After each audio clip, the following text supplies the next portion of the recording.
This is Hovey Smith, the Backyard Sportsman. And in front of me is an array of 3 lawnmowers. And we are going to see if any of these 3 have any life left in them. One is fairly new, the one closest to the camera. And these other 2 are real relics from the 1960s and maybe even 1950s. And maybe they'll run, and maybe they won't. And we're about to find out. As you can see, one of these is a snapper. It's said to be a 21-inch lawnmower. Non-ferrous metal. And it has a Briggs engine in it. And I attempted to move it, and indeed, the rope pulled, but the recoil starter will not recoil. This has been out in the woods for 5 or 10 years, and so who knows is what's happening on the inside. But at least the piston will turn. The Craftsman here, likewise, non-ferrous metal.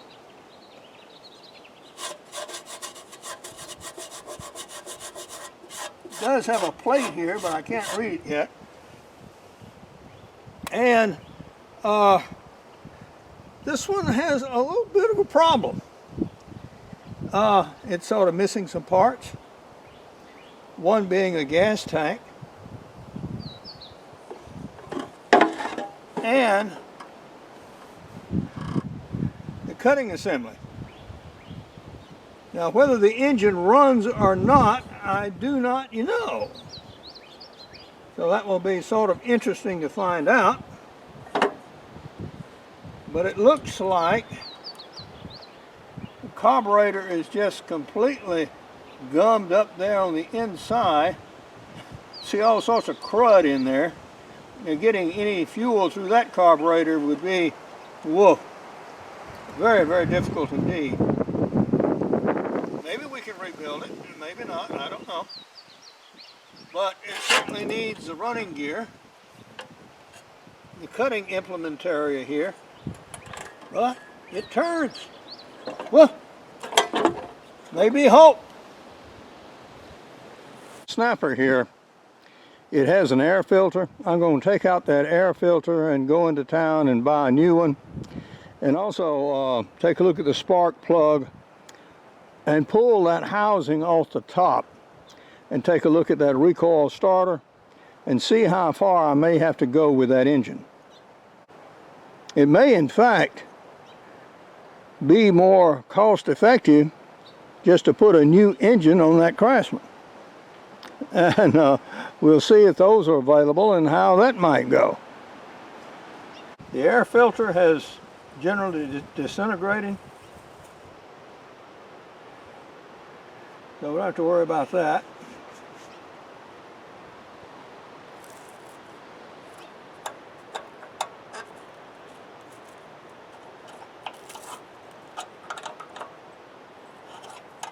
A lot of trash has accumulated around the outside of the carburetor.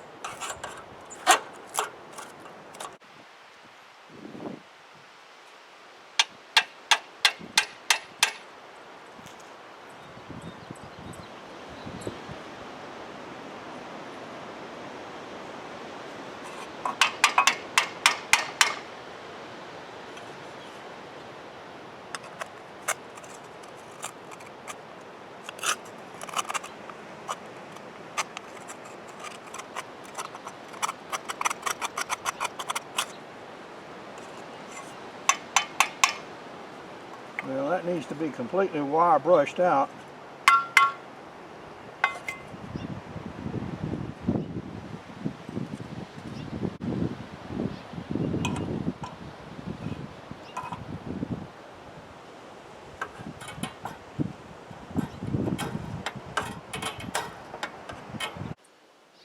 We've got the carburetor linkage free, and well, it actually will move. I've got the bolts pulled from the recoil starter, so hopefully this will lift free and we can see what's going on.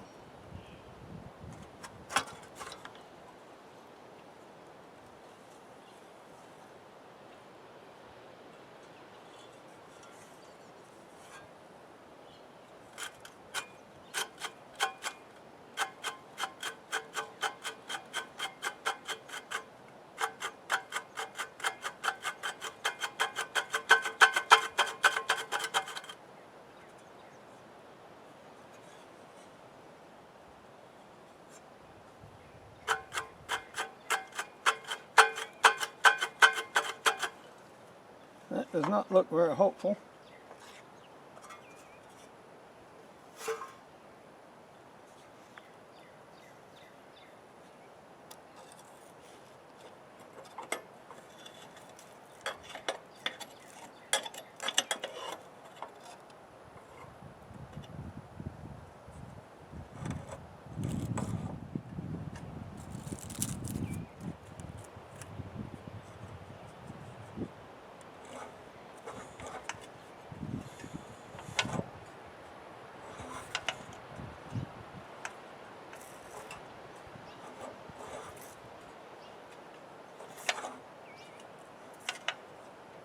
That turns and is intact. All right.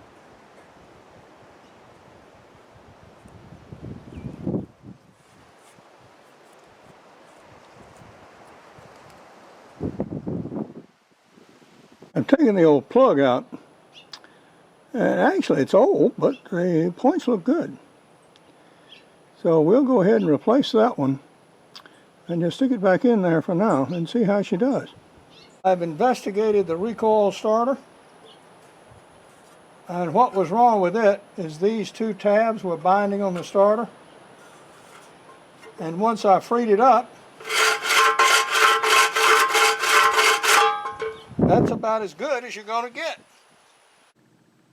We now have our snapper up on the workbench, and we've been taking a look at it, and I'll give you a closer look at it from here. And something strikes me here, and that it concerns the so-called ages of man. Millions of years ago, man started off with his technology in the Old Stone Age, represented by this axe, which was actually found near some of the caves in France. And this was the Old Stone Age. Technology progressed in time, and here is another axe, this time from the US, from the New Stone Age, when it was found that taking the time to polish the axe and making it out of more durable materials resulted in a product that could be reused time and time again. Then, with better management of metals, we arrived at the Bronze Age. Now, this does not mean that all the old Stone Age technology just vanished instantly. It didn't. Now, these continued side by side. And during the Bronze Age, many common utilitarian pieces of chipped flint and so on and so on and so on were used as everyday tools by practically everyone. Following the Bronze Age, we entered the Iron Age. And with the advent of smelting of iron, tools became much more durable. Now, iron does have some problems. It rusts, whereas bronze may corrode and weaken under stress, but it doesn't oxidize near so fast. Well, we went through the Iron Age in, say, until the early 1800s. Then we progressed into what I would call, quite frankly, the Steel Age. Now, the Steel Age, in my opinion, reached its maximum development during World War II. At that time, it became well established that steel could be alloyed to form many, many different functions. It could be made tough and resilient. It could be made corrosion resistant. We had the rise of stainless steel technology and so on and so on and so on. And of course, steel tools are around us right now.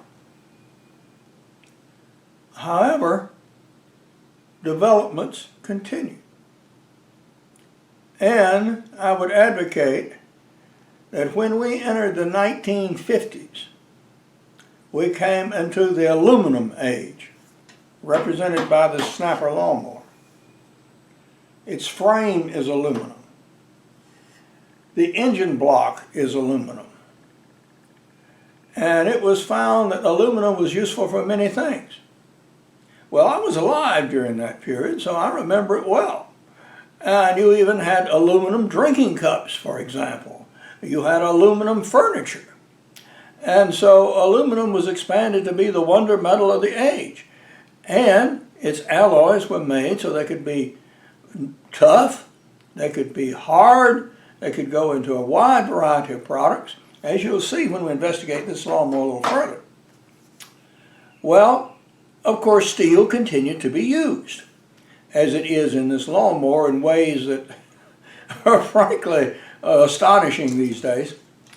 And guess what? Progress is advancing so fast that we have now entered a new age. We have entered the age of plastics. We have. Now, even this lawnmower has plastic front wheels, but I'm going to suspect these may be replacements. I don't think they were original. But at any rate, nowadays, you find lawnmowers, you find automobiles, you find many, many things made out of molded plastics. And this is the new material of the age. Not to say that steel and aluminum have gone away. Oh no, they're still very much with us. But plastics, yeah, these are the materials of the day. And now, let's see what's really neat about this lawnmower. I have removed some of the crud and muck off of this lawnmower so actually you can see the parts better. First off, and noteworthy, is this heavy cast aluminum body snapper. You'll notice the Craftsman, also of about the same vintage, also uses a cast aluminum body. Now it has some steel attachments like here, but the body itself, yeah, that's aluminum. The carburetor here is very interesting. We'll remove the air filter. The carburetor is an integral part of the gas tank. No? Yeah, it really is. There are screws here, but if you pull these screws, the carburetor doesn't go anywhere. If you need a new carburetor, you buy the carburetor gas tank assembly for this particular lawnmower. Now, when we started out, the recoil starter would not work, but I've got it working now. So we're actually going to see if we can get spark out of it. There have been a very large number of engines made under the Briggs & Stratton brand, and this is a 3.5 horsepower. Now, viewed from this side, it is unusual that the carburetor controls here are actually mounted on this piece of metal here, which is bolted through the engine. And so it's firmly attached.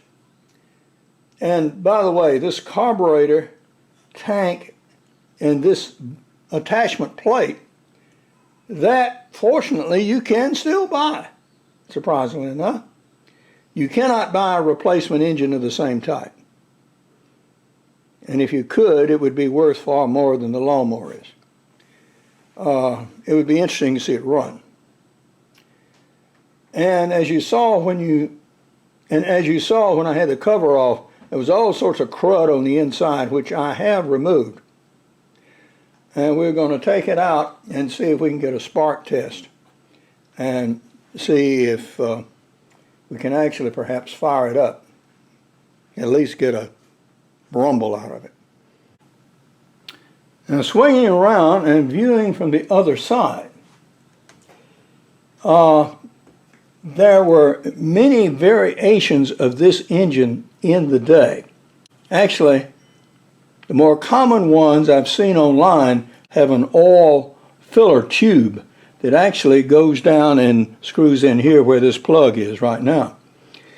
But the plug is in, there's oil in the engine. All right, well, that's good. Now, it also helps to get oil out of the engine. Viewed from this angle, you can see the aluminum block now rather plainly. And right here, that is where the bolt went in, where you could actually drain the oil. And the end of it has corroded away completely. Just not there. Well, you can drill that. You can withdraw it and drain the oil. But before we get involved with any of that, I want to see if we can get spark. If we cannot get spark, then there's really no reason to continue. Right now, this aluminum body, stripped of all the steel parts, is worth about $85 as a piece of art. It's rustic art. People hang it on the side of their garages and this kind of thing. And there's demand for it. If I put a new carburetor on there for about, say, $80, and actually got it to run somewhat, the lawnmower would probably still be worth about $85. If I put a $200 engine or $300 engine or $500 engine in it, I'd have to redo the bolt holes, of course, most likely, and I would have a functional lawnmower, and the lawnmower would be worth about $85. So consequently, from an economic point of view, no, it doesn't really make much sense to redo it. You can buy cheaper lawnmowers by the time you got all the parts in there and working and so on and so on. But as a shop task, yeah, if you like fooling with small engines and so on and so on and so on, yeah, it's worth $85.